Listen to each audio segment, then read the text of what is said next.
আমার ভাইয়েরা, বরকতময় কিতাবটা আল্লাহ কেন কি উদ্দেশ্য নিয়ে নাজিল করেছেন রাসূলকে তাও জানিয়েছেন। আল্লাহ বলেন, আলিফ লাম রা কিতাবুন আনজালনাহু ইলাইকা লিতুখরিজান নাসা মিনাজ যুলুমাতি ইলান নূর।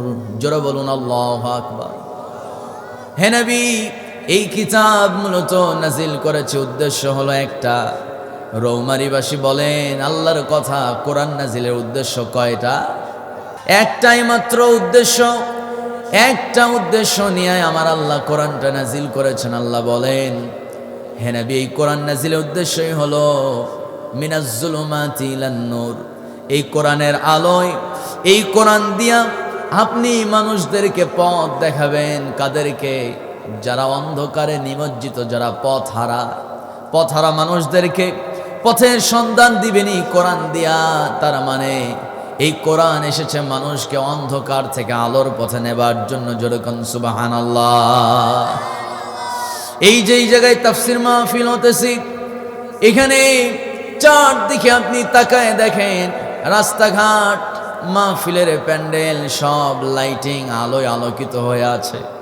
অন্য দিন দেখবেন এই জায়গায় অন্ধকার।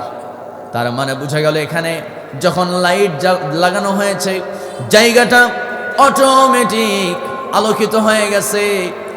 অন্ধকারে আলো জ্বালালে যেমন জায়গাটা আলোকিত হয়ে যায়, আমার বন্ধুগণ, কোন মানুষের অন্তর যদি অন্ধকার হয়ে যায়, সেই মানুষের অন্তরে আলো জ্বালাতে পারে একমাত্র কিতাব কোরআনুল কারীম। ঠিক কি না? আসসালামু আলাইকুম ওয়া রাহমাতুল্লাহি ওয়া বারাকাতুহু।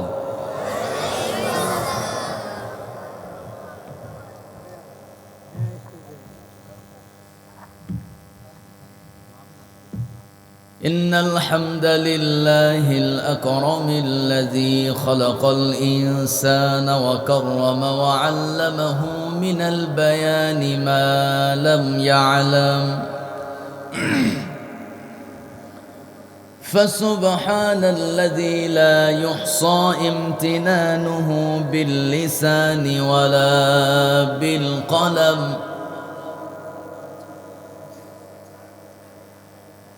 نشهد أن لا إله إلا الله وحده لا شريك له ونشهد أن سيدنا وحبيبنا ومولانا محمدا عبده ورسوله الذي أرسله بالحق بشيرا ونذيرا وداعيا إلى الله بإذنه وسراجا وقمرا منيرا فقد قال الله تبارك وتعالى في كلامه المجيد وفرقانه الحميد সবাই বলুন আউযু বিল্লাহি মিনাশ শাইতানির রাজীম বিসমিল্লাহির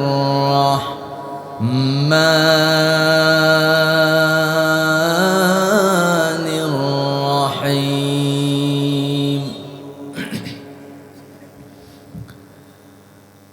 আনিল মুজরিমিনা মা সালাকাকুম ফি سقر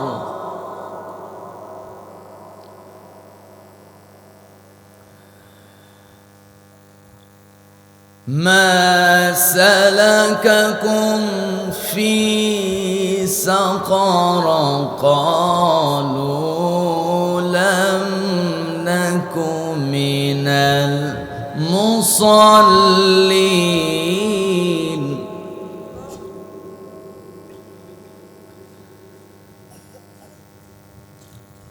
قالوا لم نك من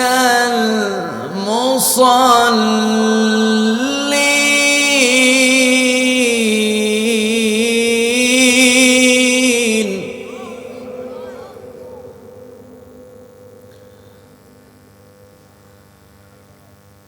ولم نك نطعم المسكين وكنا نخوض مع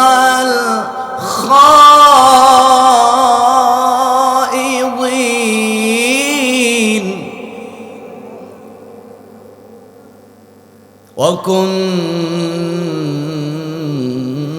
وكنا نكذب بيوم الدين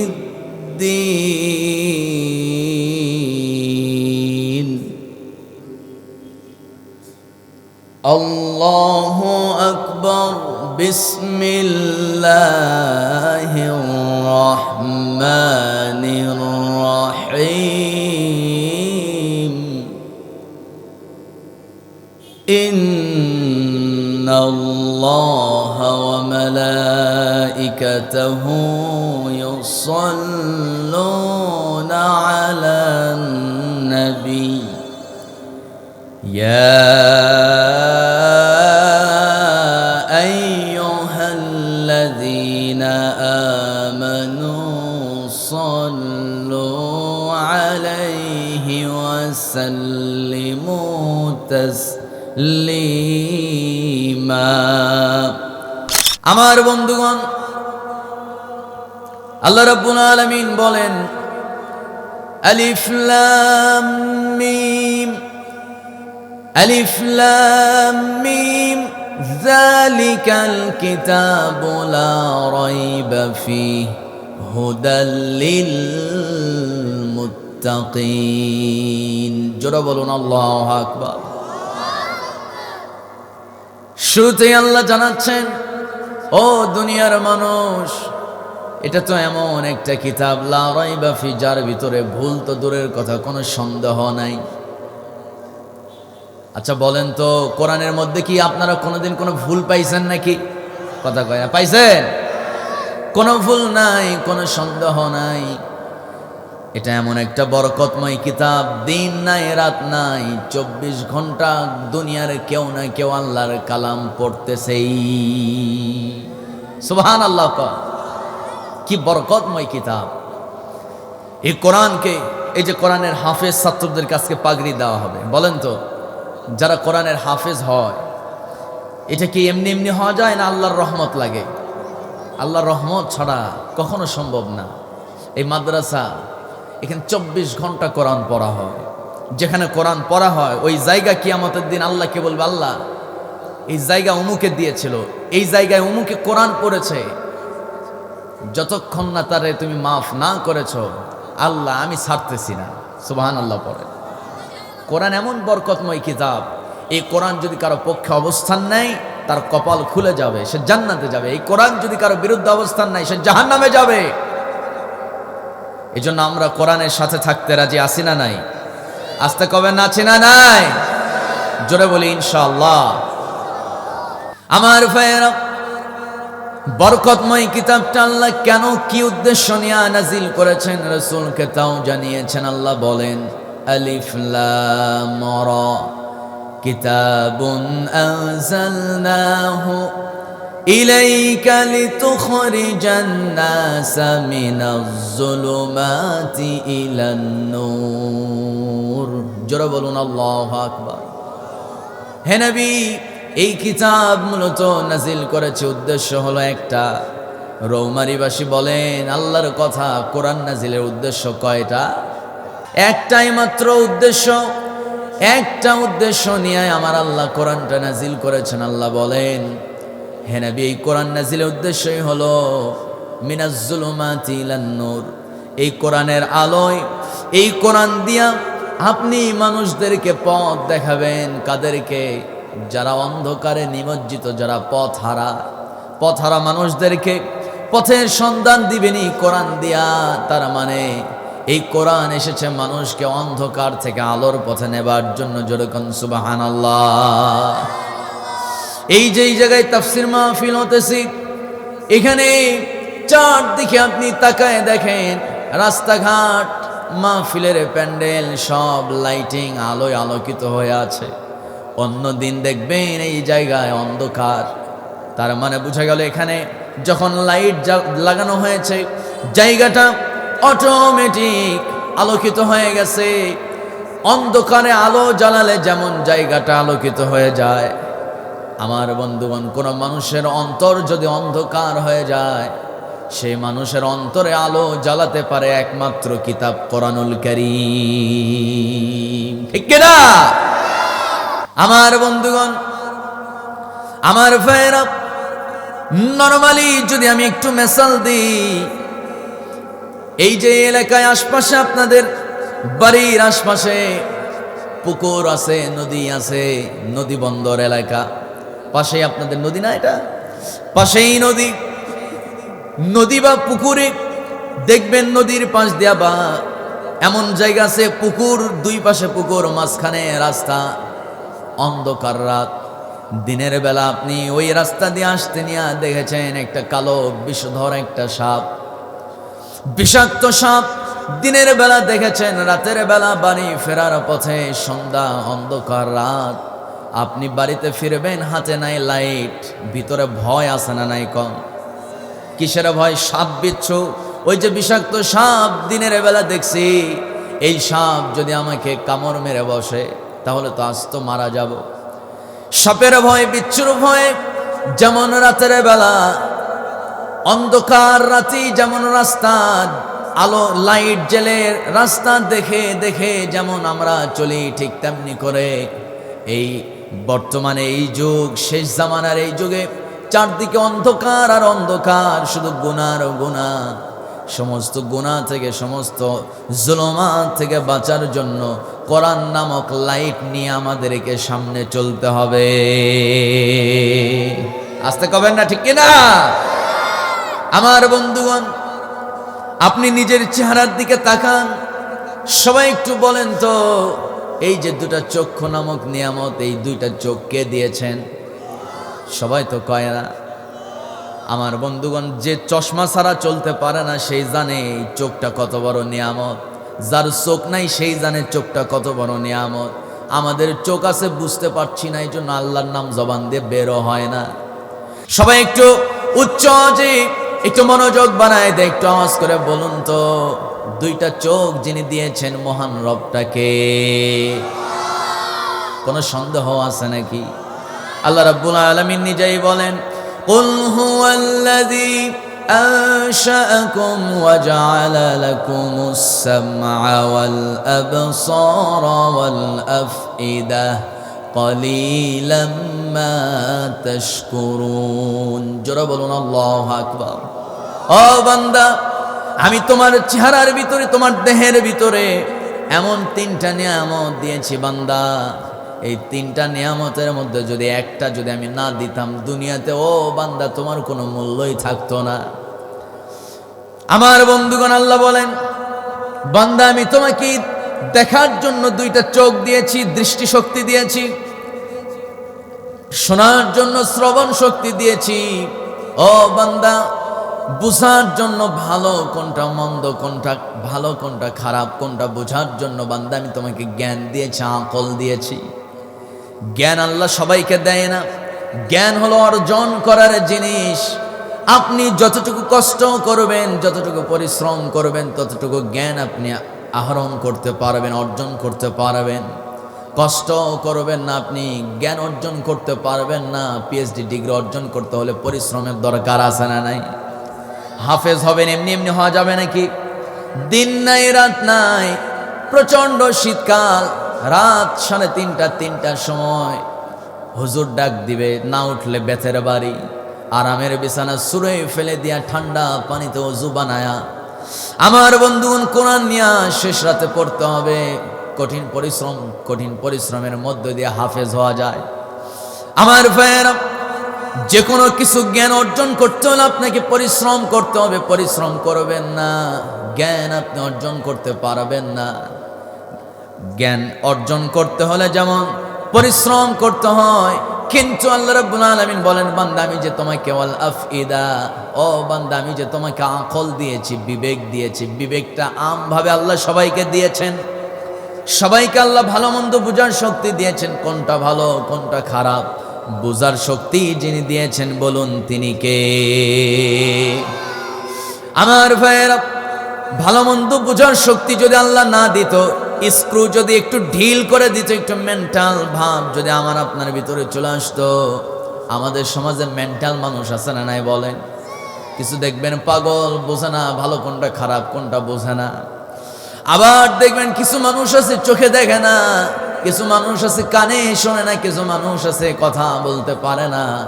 এই জিহ্বা দিয়ে কথা বলতে পারি শক্তি দিয়েছেন কে? কান দিয়ে শুনতে পারি দিছে কে? চোখ দিয়ে দেখতে পারি চোখটা দিছে কে? ভালো কোনটা খারাপ কোনটা বুঝতে পারি এই শক্তি যিনি দিয়েছেন, একজনও চুপ থাকবেন না, হাত দেখায় উঁচু করে বলুন তিনি কে? আমার ভাইয়েরা, আমার বন্ধুগণ, এবার কান লাগান। সে আল্লাহ বলছেন, বান্দা তোমার চেহারার দিকে তাকাও, কতগুলো নিয়ামত আমি তোমাকে দান করেছি বান্দা।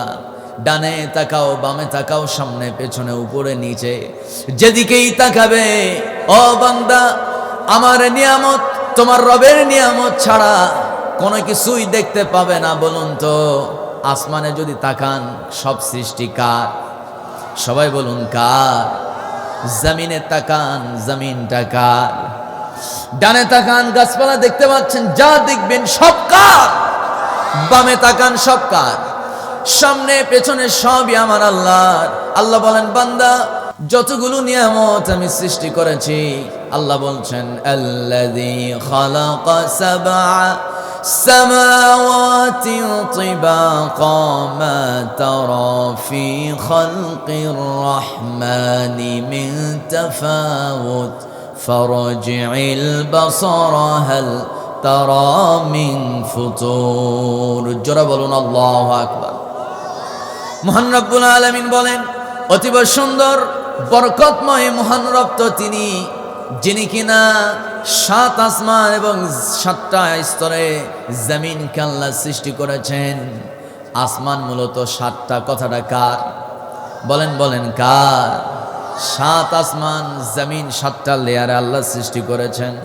আল্লাহ বলেন, বান্দারে আসমানের নিচে তুমি যা দেখো চোখ দিয়া, জমিনের উপরে ও বান্দা তুমি যা কিছু দেখো, বান্দা আসমান জমিনের বাইরে যা কিছু আছে তুমি দেখতে পাও আর না পাও, সব সৃষ্টি আমি করেছি। কিন্তু বান্দা কথা হলো, ও বান্দারে আমার সৃষ্টির মাঝে দেখো তো, একটু অনুসন্ধান চালাও, একটু গবেষণা করো আমার সৃষ্টি নিয়া।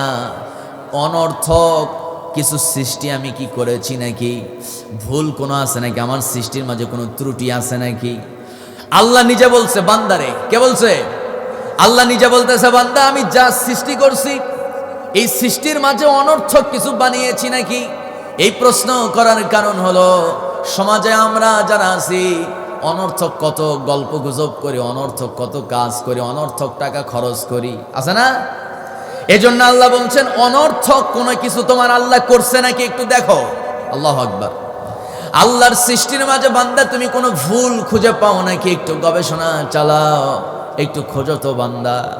কিন্তু আল্লাহ তাআলার পরের অংশে বলছেন, সুম্মা রাজি'ল বাসারা কাররাতাইনি ইয়ানকালিব ইলাইকাল বাসারু খাসিআন ওয়া হুয়া হাসীর। জোরে বলুন আল্লাহু আকবার। ও বান্দা, শুধুমাত্র আমার সৃষ্টির মাঝে ভুল আছে নাকি এটা নিয়ে গবেষণা করতে করতে বান্দা বছর চলে যাবে, শত বছর চলে যাবে, হাজার বছর চলে যাবে, কিয়ামত হয়ে যাবে, বান্দা আল্লাহর সৃষ্টির মাঝে একটা ভুল তুমি খুঁজে বের করতে পারবে না।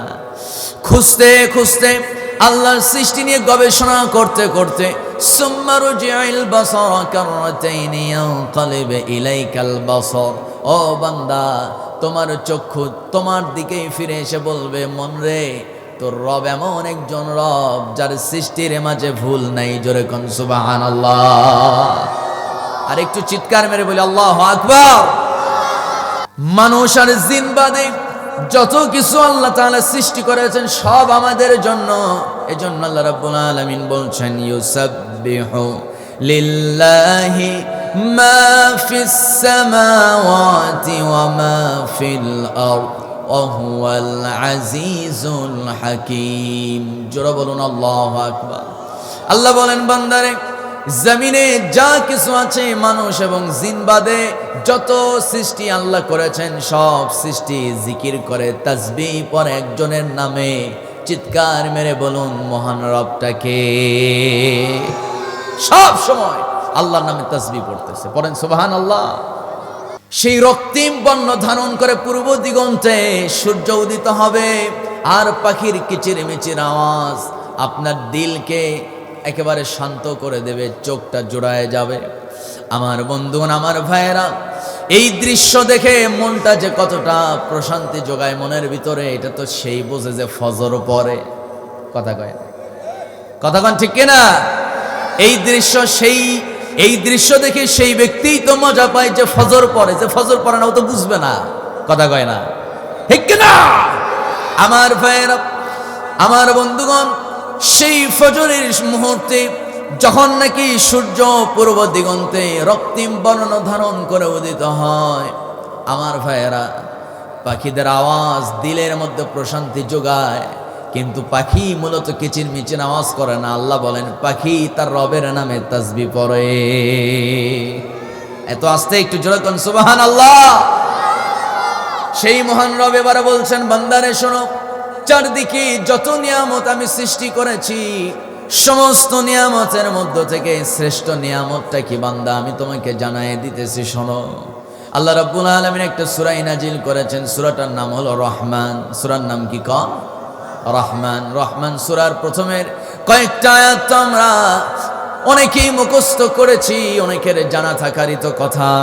খুবই কমন আয়াত, সহজ আয়াত, ঠোঁটের আয়াত। সবাই পড়ুন আর রহমান। পড়ে না কেন? সবাই বলুন না আর রহমান আল্লামাল কোরআন খালাকাল ইনসান। ও রৌমারীর ভাইরা, ও আমার রৌমারীর বন্ধুগণ, একটু চিৎকার মেরে আওয়াজ করে বলা যাবে নাকি রহমান কে? আসতে কবেন না রহমান কে? অতিশয় দয়ালু তো তিনি, যিনি আমাকে আপনাকে বানিয়েছেন। রহমান হওয়ার যোগ্যতা কেবলমাত্র তারই আছে যিনি বান্দাকে ক্ষমা করার যোগ্যতা রাখেন। বান্দাকে ক্ষমা করার যোগ্যতা একজনের, তিনি আমার কে? আমার বন্ধুগণ, এখানে আমরা যারা আছি আমাদের কম বেশি সবারই পাপ আছে, গুনাহ আছে। কিন্তু কিছু কিছু মানুষ হতাশায় ভোগে, হায় হায় আমার পাপ বুঝে আল্লাহ মাফ করবে না। যত বড় গুনাহ আমি করে ফেলেছি, যত বড় পাপ করে ফেলেছি, আল্লাহ বুঝে আমাকে মাফ করবে না। এরকম হতাশা অনেকের মধ্যে আছে না নাই? কথা কন, আছে না নাই? অবশ্যই আছি। এই হতাশা দূর করার জন্য আল্লাহ রাব্বুল আলামিন একটা মেসেজ দিয়েছেন। মহান আল্লাহ বলেন, ইয়া ইবাদিয়াল্লাযীনা আসরাফু আলা আনফুসিহিম লা তাকনাতু মির রাহমাতিল্লাহ ইন্নাল্লাহা ইয়াগফিরুয যুনুবা জামিআ ইন্নাহু হুয়াল গফুরুর রহিম। জোরে বলুন আল্লাহু আকবার। আল্লাহ বলছেন বান্দারে, ইয়া ইবাদিয়াল্লাযীনা আসরাফু, আমার বান্দা তোমার রবের রহমত থেকে নিরাশ হয়ো না, হতাশায় ভুগো না, হতাশ হবে না।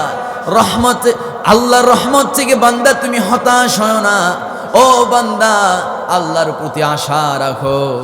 তুমি তোমার গুনাহের কারণে হতাশায় ভুগতেছো বান্দা, না না না, তুমি তো জানোই না বান্দা কত বড় রহমান, কত বড় দয়াময়। বান্দারে, তোমার গুনাহ যদি হয় পাহাড় পরিমাণ, পাহাড় দেখছেন নাকি আপনারা? কথা কয় না, পাহাড় দেখছেন? পাহাড় বাংলাদেশে তো খুবই ছোট ছোট পাহাড়। আপনি নেপালে যাবেন, হিমালয় পর্বত শৃঙ্গ আছে, এই যে পঞ্চগড় থেকে দেখা যায় কাঞ্চনজঙ্ঘা একটা পর্বত শৃঙ্গ, বিরাট পাহাড় আমার বন্ধুগণ। এরপরে সুনামগঞ্জ তাহিরপুর উপজেলা থেকে পাথরের বিরাট বিরাট পাহাড় দেখা যায়। এগুলো কি পাহাড়? সৌদিতে যাবেন যারা ওমরা করেছেন, হজ করেছেন, এখানে কে আছেন ওমরা বা হজ করেছেন? একটু হাতটা দেখালে খুশি হতাম।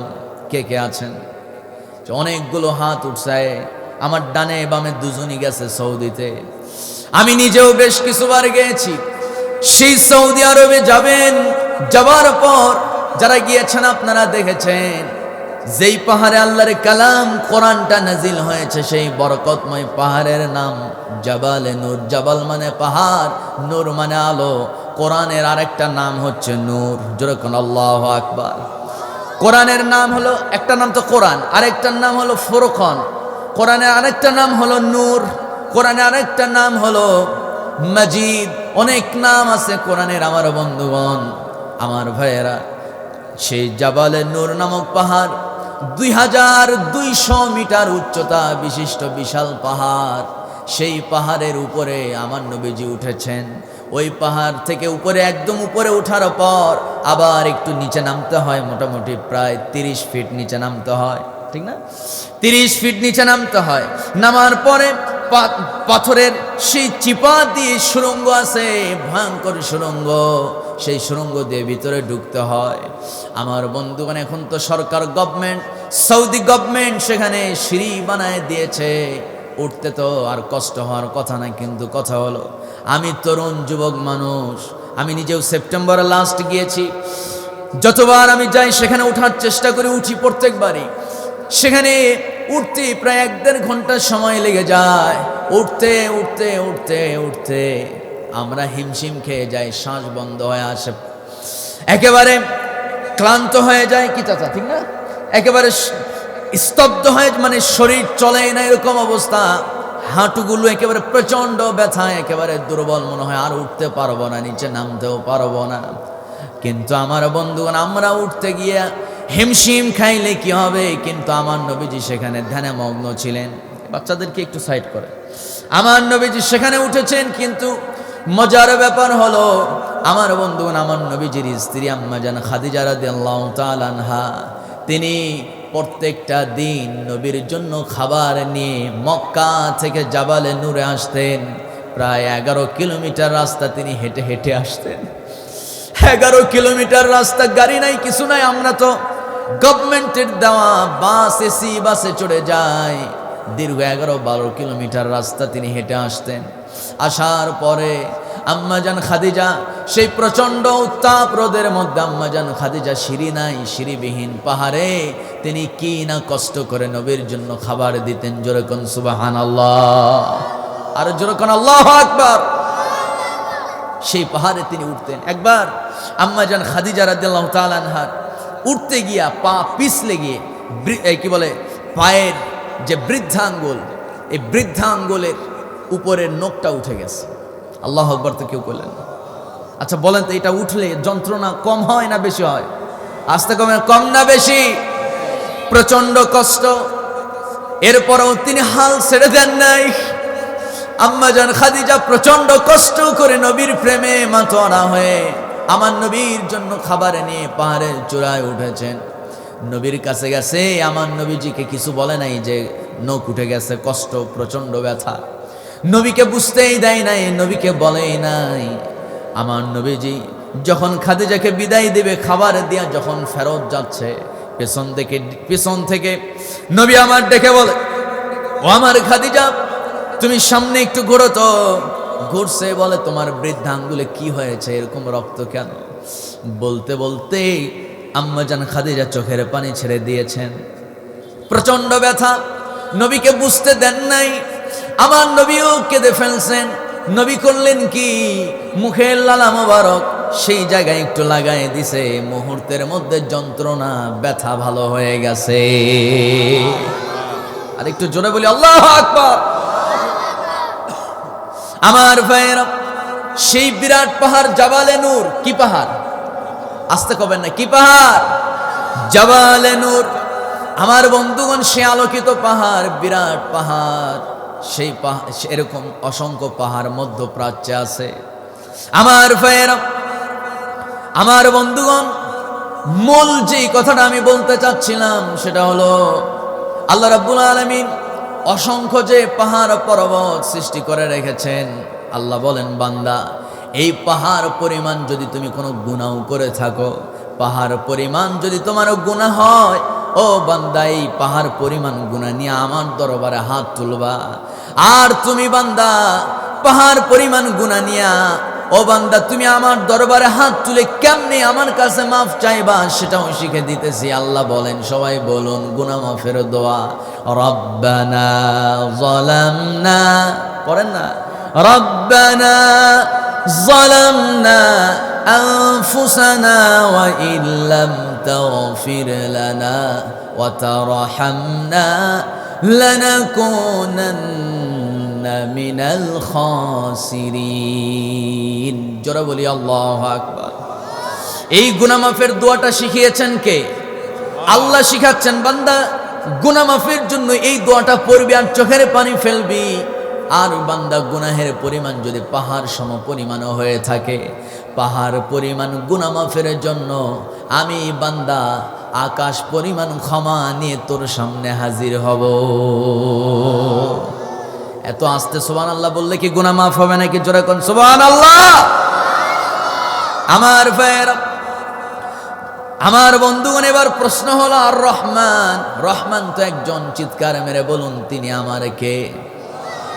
সবাই যদি আওয়াজ করে, এত আস্তে হওয়ার কথা নয়, বলুন রহমান কে?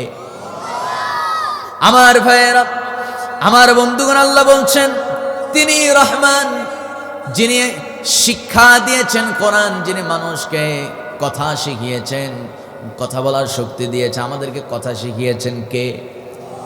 আমাদেরকে কি কথা শিখাইছে বাপ মা নাকি? কথা কে শিখাইছে? এই যে জবান দিয়ে কথা বলি, এই কথা বলার শক্তি দিয়েছেন কে? আল্লাহ যদি না দিত কথা বলা যাইতো নাকি? তাহলে যেই আল্লাহ আপনাকে জবান দিয়েছে, কৃপণতা করেন কেন? চিল্লায় বলেন, কথা বলার শক্তি দিয়েছে কেডায়? আমার ভাইয়েরা, আমার বন্ধুগণ, সেই আল্লাহর জবান, সে আল্লাহর দেওয়া জবান দিয়ে এবার বলুন, রহমান যিনি কোরআন শিখিয়েছেন তিনি, আর কথা শিখিয়েছেন যিনি, আওয়াজ করে বলুন তিনি কে? আমার ভাইয়েরা, আমার বন্ধুগণ, এই সূরা রহমান হলো এমন একটা ফজিলতময় একটা সূরা। সূরা রহমানের ভিতরে আল্লাহ রাব্বুল আলামিন পৃথিবীতে কি কি সৃষ্টি করেছেন সব তথ্য সূরা রহমানের ভিতরে আল্লাহ দিয়েছেন। আল্লাহ বলেন, বান্দা, যত নিয়ামত আমি সৃষ্টি করেছি, এর ভিতর থেকে শ্রেষ্ঠ নিয়ামত, সেই নিয়ামতের নাম হলো আল্লামাল কোরআন। কোরআন হলো পৃথিবীর শ্রেষ্ঠ নিয়ামত। আর একটু জোরে বলি সুবহানাল্লাহ, জোরে বলি সুবহানাল্লাহ। একটা মানুষ জন্ম থেকে নিয়ে মৃত্যু পর্যন্ত কেমনে চলবে, কেমনে চললে আল্লাহর সন্তুষ্টি অর্জন হবে, এই কোরআনে সব কথা আল্লাহ তাআলা বলেছেন। জোরে কোন সুবহানাল্লাহ। একটা মানুষ জন্ম থেকে নিয়ে মৃত্যু পর্যন্ত কেমনে চলবে, তার পরিবারটা কেমনে চালাবে, তার দোকানে ব্যবসা কেমনে চলবে, ব্যবসা কেমনে চলবে, এজন্য আল্লাহ তাআলা একটা সূরা নাজিল করেছে, ওয়াইলুল লিল মুতাফফিফিন। সুবহানাল্লাহ তো কেউ বলেন? সূরা মুতাফফিফিন আছে না? এই যুবকরা, মাদ্রাসার ছাত্ররা আছে না? কোন পাড়ায় আছে? 30 নাম্বার পাড়ায় আছে সূরা মুতাফফিফিন। ব্যবসা কেমনে করবেন, ব্যবসায় কেমনে সফল হবেন, সূরা মুতাফফিফিন পড়ে নেন। আল্লাহ আপনাকে সেই ব্যবসা কেমনে করবেন সেই তথ্য আপনাকে দিয়েছেন। সুবহানাল্লাহ। কিন্তু আমরা তো কোরআন পড়ি না, আমরা আসি হলো দুনিয়াতে, না টাকা পয়সা নাই, বিদেশ যাওয়া লাগবে, বাড়ি ভিটা বিক্রি করে গেছে বিদেশ, বিদেশ যায় 10 বছর বিদেশ থাকছে, বিদেশ থেকে এসে দালান বাড়ি করা শুরু করছে। এই বিদেশ যাওয়ার আগে কি না পরিশ্রম, চাইনিজ ভাষা শিখতেছে। কি ভাষা? কথা কয় না। কয়েক লক্ষ টাকা অর্জন করার জন্য, একটা দালান বাড়ি বানানোর জন্য বিদেশ খেটে এসে বাড়ি বানায়। বিদেশে যাওয়ার আগে হাড় হাড় ভাঙা পরিশ্রম করে ভাষা শিখে, কিন্তু চিরকাল যেই জায়গায় থাকতে হবে জান্নাত নামক সেই শহরে, সেই জান্নাতে যাওয়ার জন্য আমার দেশের মানুষ কোরআন শিখতে চায়। এর চেয়ে দুর্ভাগ্য আর কি থাকতে পারে? কথা বলেন ঠিক কিনা? কোরআনটা শেখার দরকার আছে না নাই? আমি বলবো না আপনার সন্তানকে আপনি একেবারে মানে শিক্ষা, এই লাইফটা আপনি শুধু মাদ্রাসাতেই রাখেন, আমি এই কথা বলবো না। আমি বলবো আপনার সন্তানের শিক্ষার ভিত্তি শুরু হবে আল্লাহর কালাম কোরআন দিয়া। যদি আপনার সন্তানটা কোরআন শিখে, শুরুতে কয়েকটা বছর যদি কোরআনটা ঠিকমতো পড়তে শিখে, এই সন্তান এক সময় ডাক্তার, আপনি চাইলে ডাক্তার বানান, ইঞ্জিনিয়ার বানান, ম্যাজিস্ট্রেট বানান, জজ বানান, আইনজীবী বানান, যা ইচ্ছা বানান, কিন্তু কথা হলো এই সন্তান সরকারি গভর্নমেন্টের আওতাধীন হয়ে চাকরি করবে, কিন্তু দেশের সম্পদ বিদেশে পাচার করবে না। কারণ ওর ভিতরে কোরআন আছে। কি আছে? কথা কয় না, কি আছে? কোরআন আছে। সম্মানিত ভাইয়েরা, যার ভিতরে কোরআন থাকবে সে কখনো মানুষের উপরে জুলুম করবে না, সে কখনো অন্যের হক মেরে দেওয়ার চিন্তা ফিকির করবে না। যার ভিতরে কোরআন আছে সে কখনো অন্যের হক নষ্ট করবে না। আমার দেশে হক নষ্ট হয়? কথা কয় ওয়াজ কি করতাম?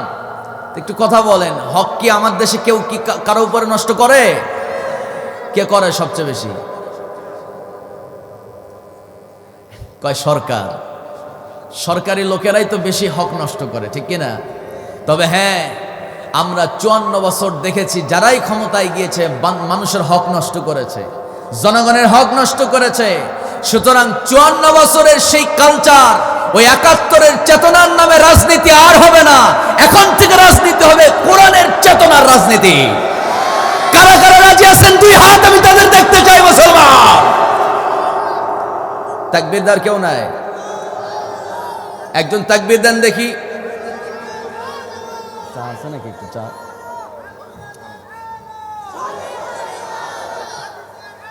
একটু চায়ের ব্যবস্থা।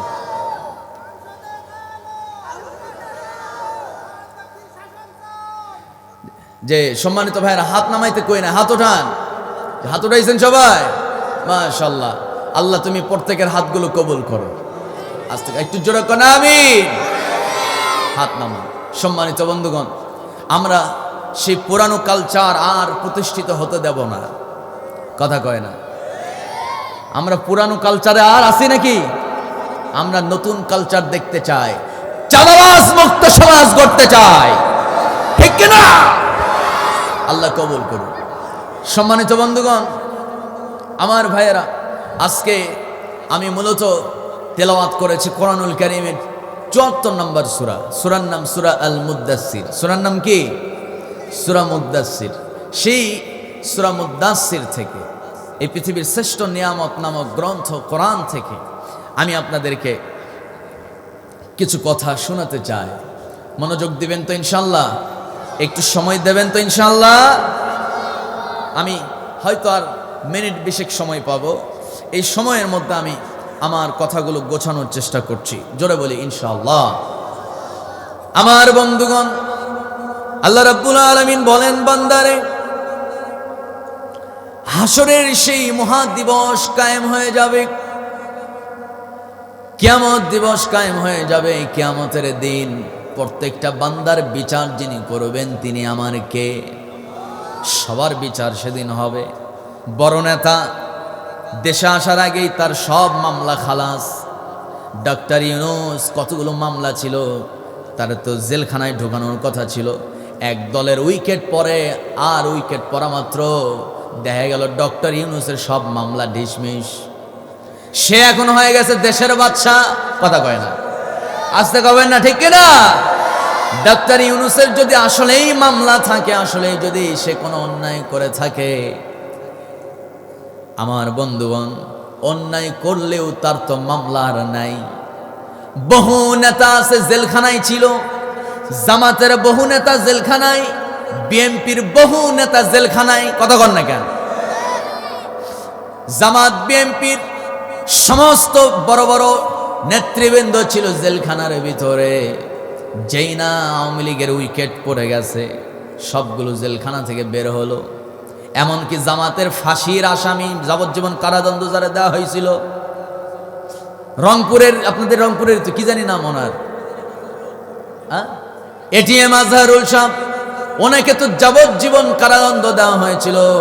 শুধু তাই না, কত বড় বড় আলেমদেরকে জেলখানায় বন্দি করে রাখা হয়েছিল, যাবজ্জীবন কারাদণ্ড।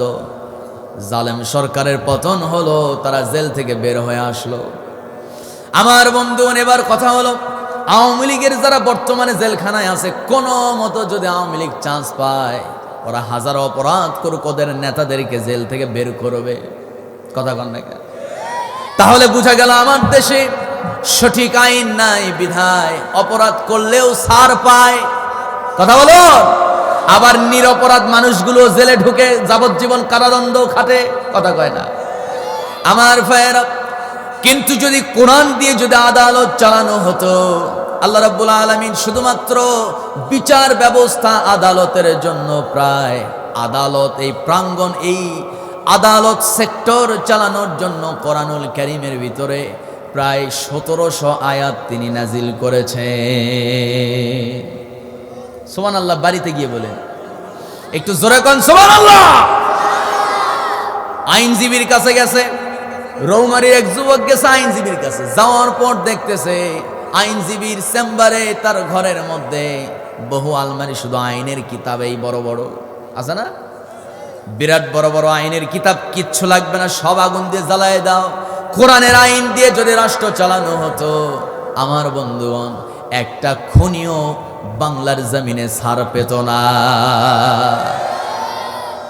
ডাক্তার ইউনূসের শাসন আমলে আমার ভাইয়েরা এই মোটামুটি 14-15 মাসে আমার দেশে প্রায় 1500-এর উপরে নারী ধর্ষণের শিকার হয়েছে।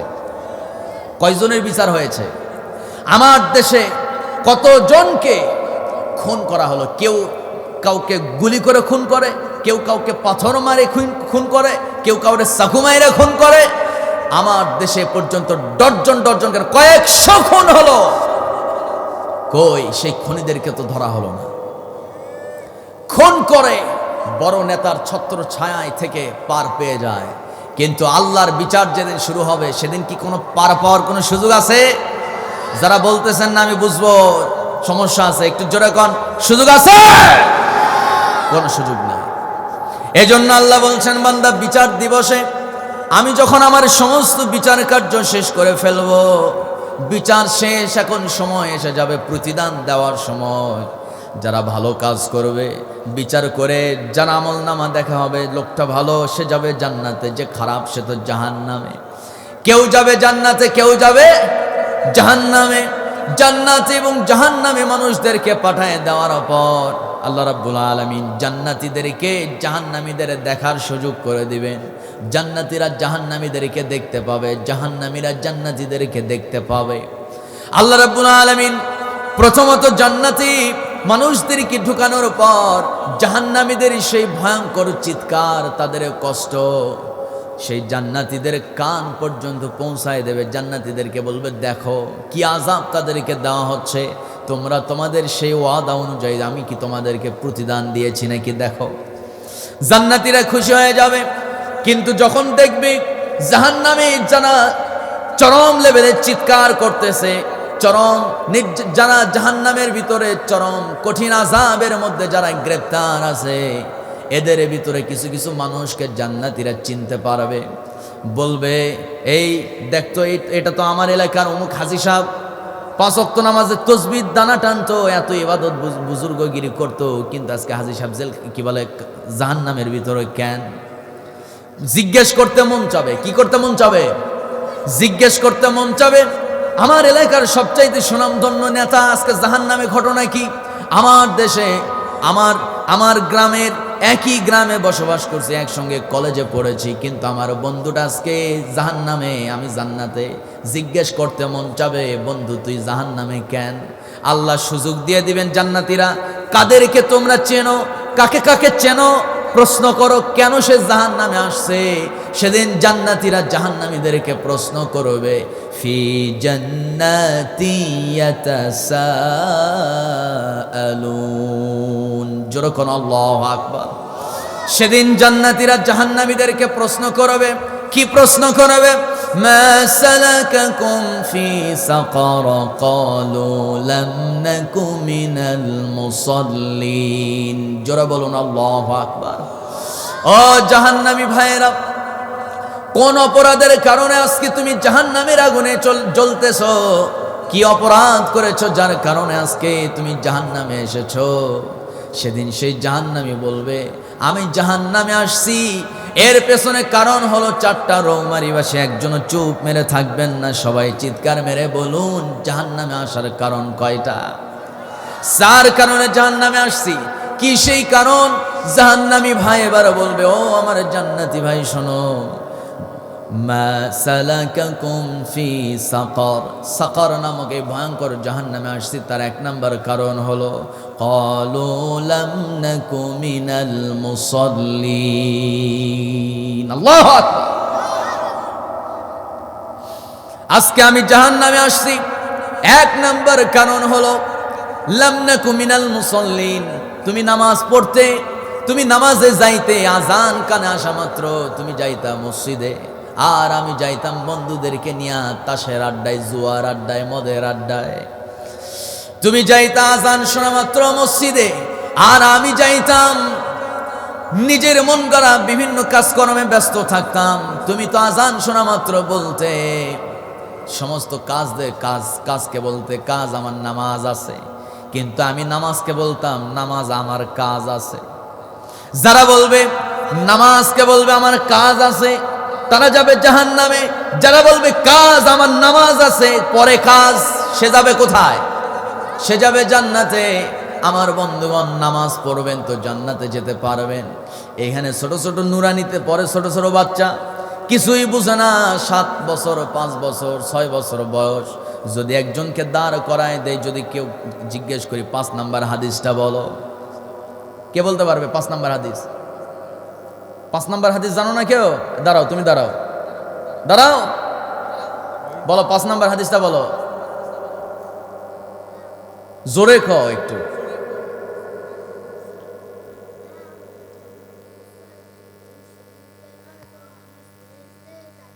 শুনছেন আপনারা? কথা কয় না, শুনছেন? ও বলছে 5 নাম্বার হাদিস শরীফ, মিফতাহুল জান্নাতিস সালাহ, নামাজ হচ্ছে বেহেশতের চাবি। সুবহানাল্লাহ কারো মুখে নাই? আরো চিল্লায় এখন সুবহানাল্লাহ। এই ছোট্ট বাচ্চাটা মুখস্থ করে ফেলছে আমার নবীর হাদিস, মিফতাহুল জান্নাতিস সালাহ, চাবি নাই জান্নাত নাই। চাবি পাইতে হলে নামাজ পড়তে হবে। কথা কয় না? আস্তে কবেন না, ঠিক কিনা? আমার বন্ধুগণ, আমার ভাইয়েরা, গভীর মনোযোগ। আল্লাহ রাব্বুল আলামিন তার নবীর মাধ্যমে জানিয়েছেন, মান তারাকা সালাতা মুতাআম্মিদান ফাকাদ কাফার। যে ব্যক্তি নামাজ ছেড়ে দিবে সে তো কুফরি করে ফেললো। কুফরি করা মানে কাফের হওয়া। নামাজ এমন একটা ইবাদত, মুসলমানকে আর কাফেরকে নামাজ পার্থক্য করে দেয়। কাফেররা নামাজ পড়ে না, মুসলমানরা নামাজ পড়ে। আমার ভাইয়েরা, আমার দেশে নামাজি আছে 4 প্রকার। কত প্রকার? কেউ পড়ে 5 ওয়াক্ত, কেউ পড়ে জুমার দিন, আবার কেউ পড়ে মাসিক নামাজ, মাসে নামাজ পড়ে রমজান মাসে, আবার কেউ আছে বছরে নামাজ পড়ে, আবার কেউ আছে নির্বাচন আসলে মাথায় টুপি, আবার মসজিদে মসজিদে যায় নামাজ পড়তে। কথা বলেন ঠিক কিনা? আবার ওরাই আবার হুজুরদেরকে বলে হুজুররা নাকি ধর্মের নামে রাজনীতি করে, আবার ওরাই বলে হুজুররা নাকি ধর্মের নামে ব্যবসা করে।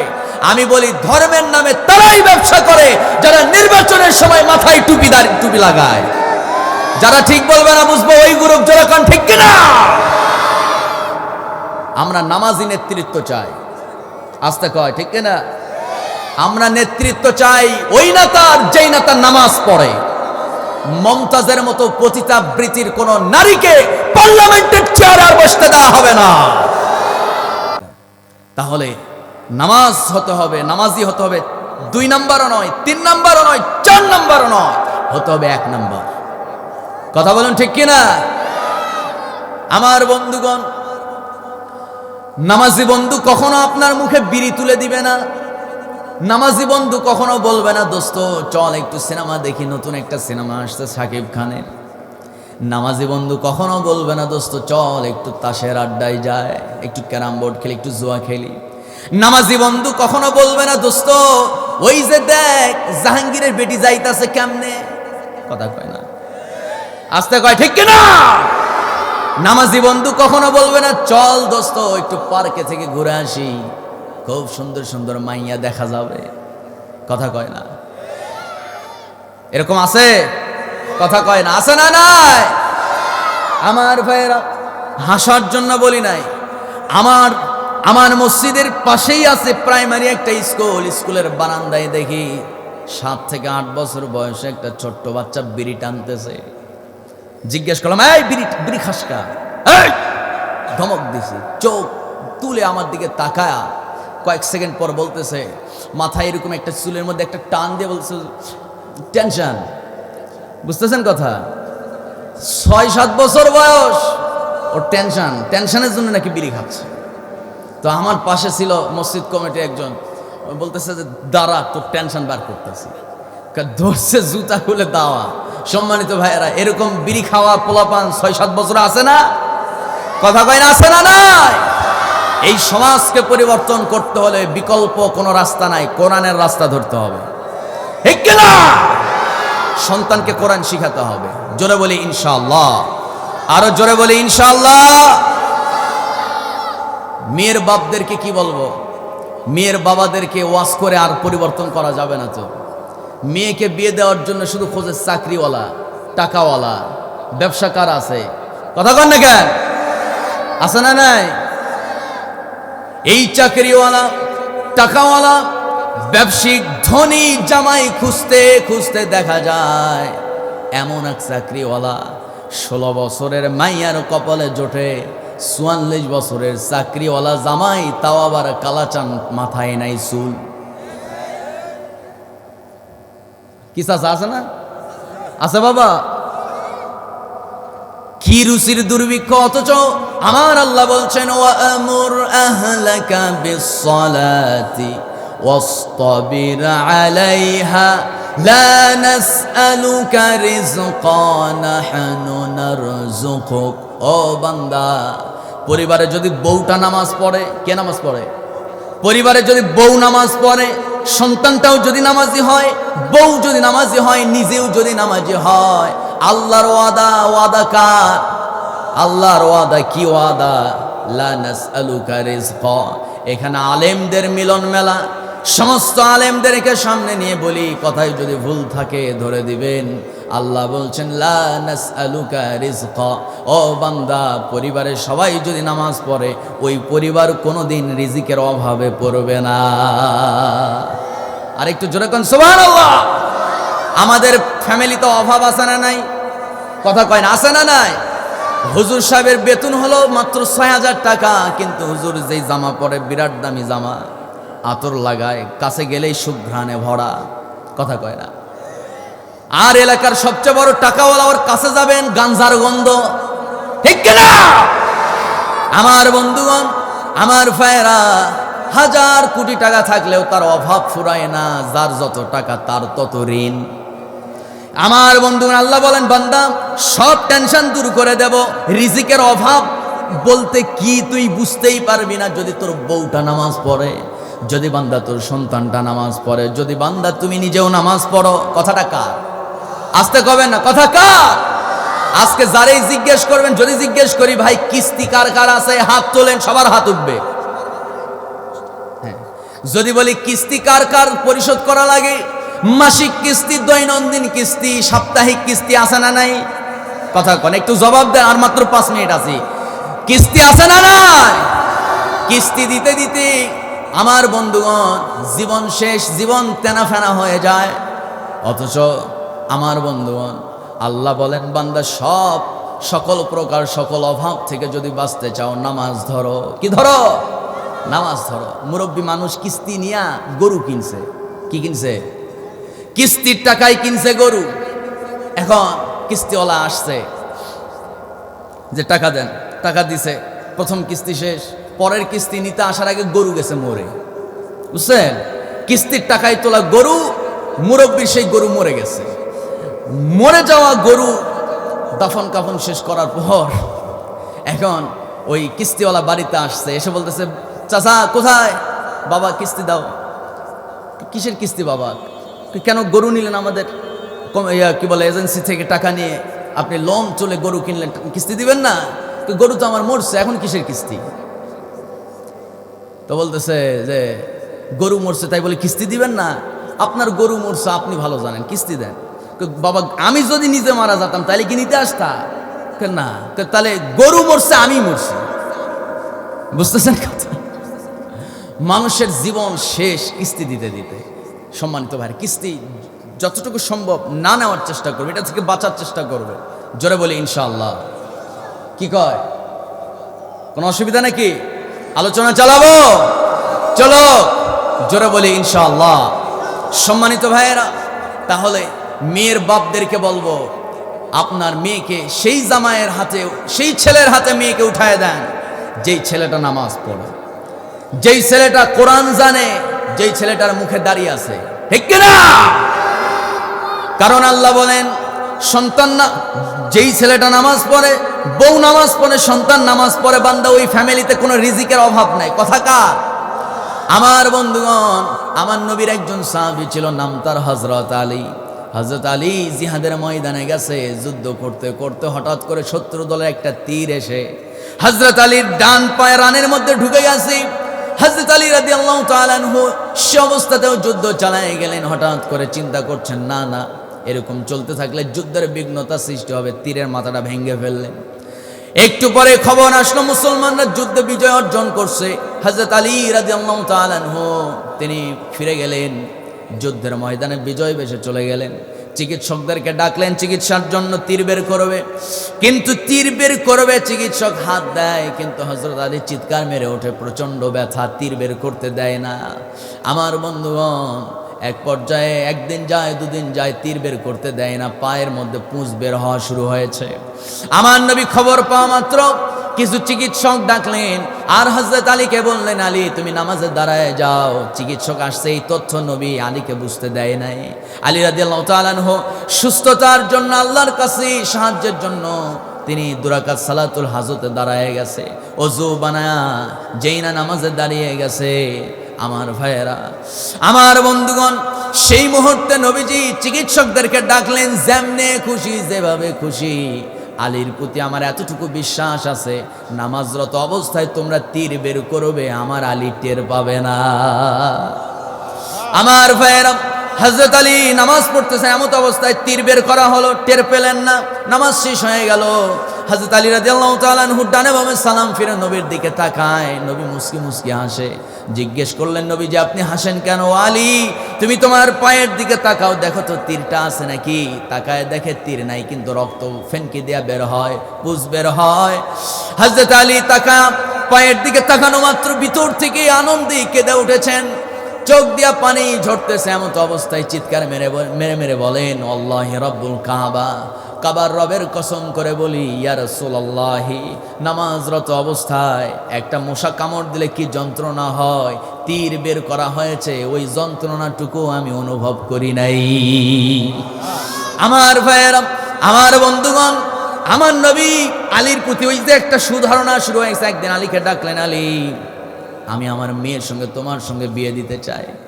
হযরত আলী চোখের পানি ছেড়ে দিয়েছে, বলতেছেন, ইয়া রাসূলুল্লাহ, আমার একটা ঘর নাই, একটা বাড়ি নাই, আমি আসহাবে সুফার সাহাবীদের সঙ্গে থাকি, তাদের সঙ্গে রাত কাটাই। আপনি আমাকে বিয়ে দিবেন, আপনার মাইয়ারে নিয়ে কোথায় থাকবো? ঘর নাই, বাড়ি নাই, একটা খেজুরের বাগান নাই, একটা ব্যবসা বাণিজ্য নাই, কিচ্ছু নাই, শুধু আছে একটা তরবারি ঢাল আর একটা ঘোড়া। আমার নবী বললেন, আলী আমি তোমার কিচ্ছু দেখি নাই, আমি শুধু তোমাকে দেখেছি, তোমার অন্তরটার ভিতরে আমি লক্ষ্য করেছি, তোমার অন্তর আল্লাহ কবুল করে নিয়েছেন। ও আলী, তুমি যে নামাজ সেদিন দেখিয়েছো, এরকম নামাজ যদি কেউ পড়ে, তার ফ্যামিলিতে আল্লাহর ওয়াদা, লা নাসআলুকা রিজকা, আল্লাহ কোনো রিজিকের অভাব দিবে না। আরেকটু জোরে কোন সুবহানাল্লাহ।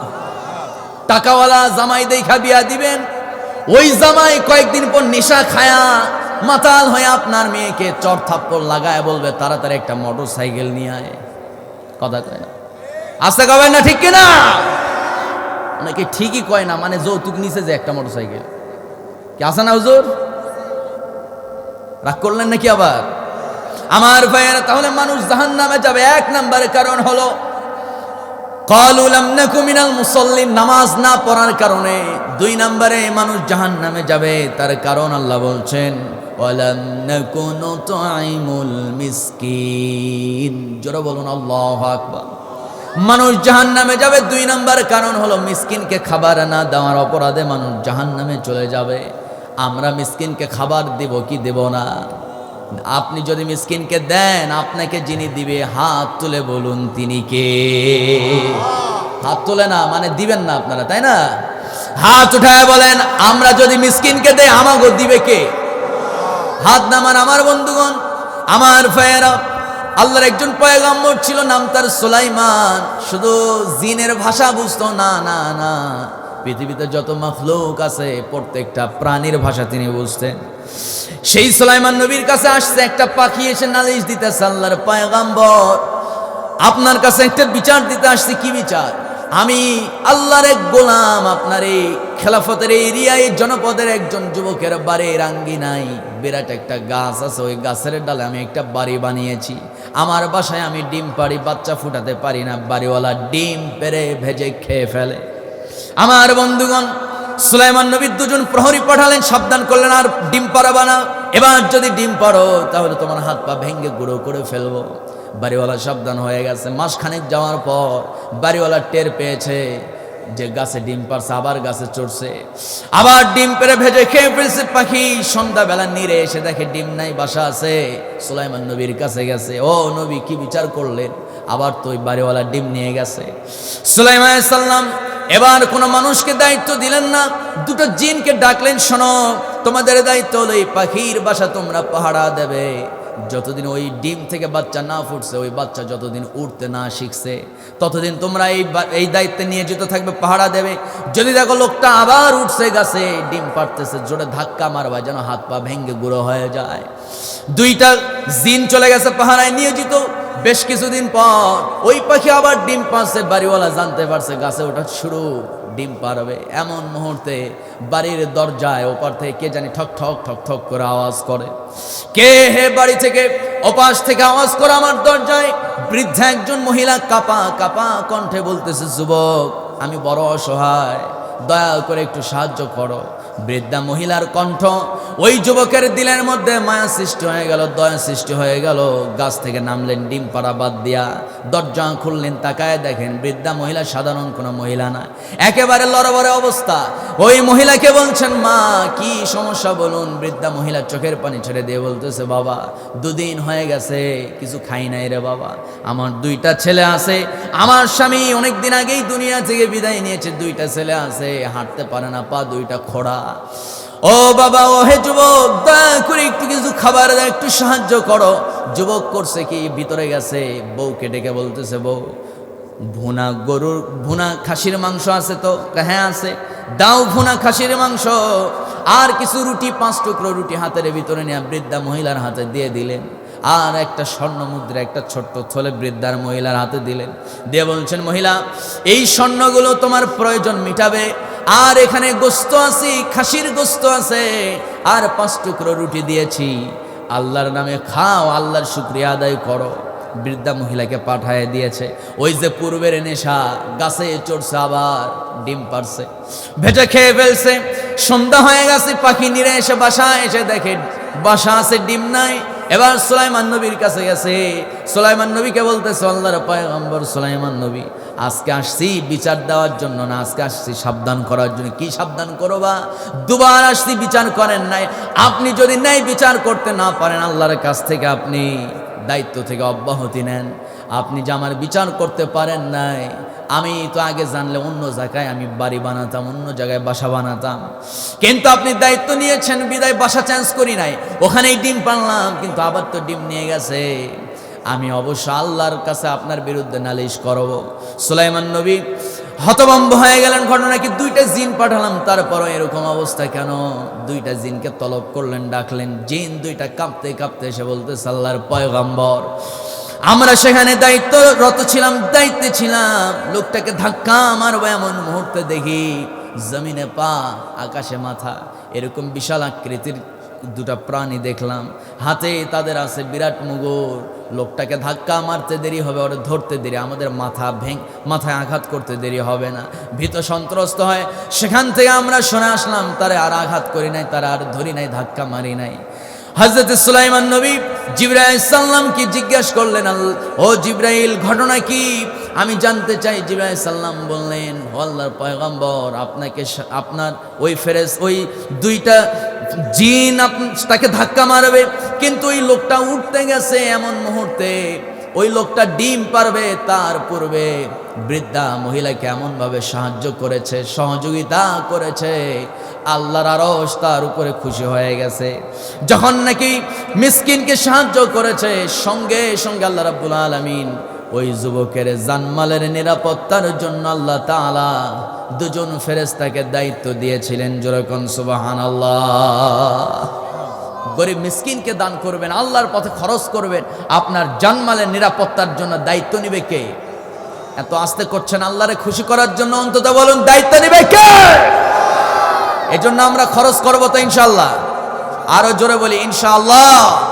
এবার আসেন আমার বন্ধুগণ, সেই জাহান্নামীরা বলবে আজকে আমরা জাহান্নামে আসছি, তার 3 নাম্বার কারণ হলো অকুন্না নাখুদু মাআল খাইদিন। জোরে বলুন আল্লাহু আকবার। আল্লাহ রাব্বুল আলামিন বলেন, সেদিন জাহান্নামীরা জান্নাতীদেরকে বলবে আজকে জাহান্নামে এসেছি। জাহান্নামে আসার 3 নাম্বার কারণ হলো আমরা দুনিয়াতে থাকা অবস্থায় ইসলামের বিরুদ্ধে মিথ্যা তথ্য প্রচার করতাম, মিথ্যা তথ্য প্রচার করে মানুষের মধ্যে বিভ্রান্তি সৃষ্টি করতাম। এরকম মুসলমান আমার দেশে আছে না নাই? আসতে কবেন না আছে না নাই? এটার অনেক লম্বা মেসাল ছিল, সময় নাই, সংক্ষেপ করে 4 নাম্বার পয়েন্টটা বলে যাব। আল্লাহ বলেন অকুন্না নাখুদু মাআল খাইদিন ওয়াকুন্না নুকাযযিবু বিয়াউমিদ্দিন। জোরে বলুন আল্লাহু আকবার। আল্লাহ বলছেন ওয়াকুন্না নুকাযযিবু বিয়াউমিদ্দিন। ও বান্দা, ও দুনিয়ার মানুষ, সেদিন জাহান্নামীরা জান্নাতীদেরকে বলবে আজকে জাহান্নামে আসার 4 নাম্বার কারণ হলো আমরা আখিরাত বিশ্বাস করতাম না, কিয়ামত দিবসকে বিশ্বাস করতাম না, দুনিয়াতে এমন ভাবে চলতাম, নামাজ নাই, রোজা নাই, দান নাই, সাদাকা নাই, আল্লাহর হুকুম মানা নাই, গান বাজনা, নারীদেরকে নিয়ে মজা মস্তি, এসব এমন ভাবে করতাম মনে হয় যেন আমরা কোনোদিন মরবই না, মারাই যাব না, আমাদের মনে হয় কোনো হিসাব নিকাশ নাই, বিচারা নাই। এরকম করে দুনিয়ায় চলতাম যেন আমাদেরকে মরতেই হবে না। আমাদের মনে হয় দুনিয়া আখিরাত বলতে কিছু নাই। আমার বন্ধুগণ, সমাজের চারপাশে তাকায় দেখেন, এমন অসংখ্য মানুষ আছে নামাজ পড়ে না, এত দাম্ভিকতার সাথে চলে, জীবনে মনে হয় ওই মরবেই না।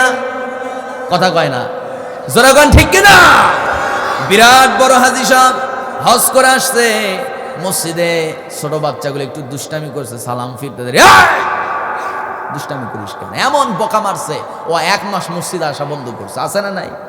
ছোট বাচ্চারা, এদের কান্নার আওয়াজ, হাসির আওয়াজ মসজিদে যতক্ষণ না থাকবে, আমার বন্ধুগণ নবী বলেন ছোট বাচ্চাদের হাসি কান্নার আওয়াজ মসজিদ থেকে বন্ধ হয়ে যাওয়া মানে ওই এলাকার মানুষ যেন মনে করো অচিরেই এই এলাকার মানুষ গোমরাহি হয়ে যাবে। নাউজুবিল্লাহ কবেন না? ছোট বাচ্চারা মসজিদে আসবে, খেলাধুলার জায়গায় হলো ছোট বাচ্চাদের খেলাধুলা, হাসি কান্নার জায়গায় হলো মসজিদ। আল্লাহু আকবার কর। মদিনাতে যান, এই যে আমার 2 পাশে 2 হাজী সাহেব, মদিনাতে যান, মদিনাতে গিয়ে দেখবেন মধ্যপ্রাচ্যে, মদিনা শুনো না, মধ্যপ্রাচ্যের প্রত্যেকটা মসজিদ খোলা থাকে। মসজিদগুলোতে ছোট বাচ্চাগুলো নামাজের সময়, অন্যান্য সময় দৌড়ঝাঁপ করে, পড়াশোনা করে, কি জানে একটা জান্নাতের বাগান, সুবহানাল্লাহ পড়ে। এজন্য ছোট বাচ্চাদেরকে বকা দিবেন না।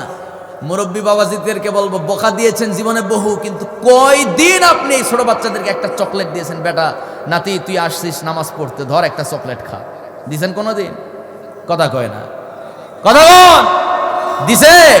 দেয় নাই, বরং শুধু বকা, ঝাড়ি, দাপট, গলার আওয়াজ বড় করলে মনে হয় সে বিরাট কিছু। আছে না এরকম? কিন্তু হাজী সাহেব এই যে মুরব্বী হওয়ার আগে চাকরি করতো গ্রামীণ ব্যাংকে, সুদ খাইতে খাইতে অবস্থা খারাপ, কিন্তু ওই যে আগের নিশা ছাড়তে পারে না। আছে না এরকম?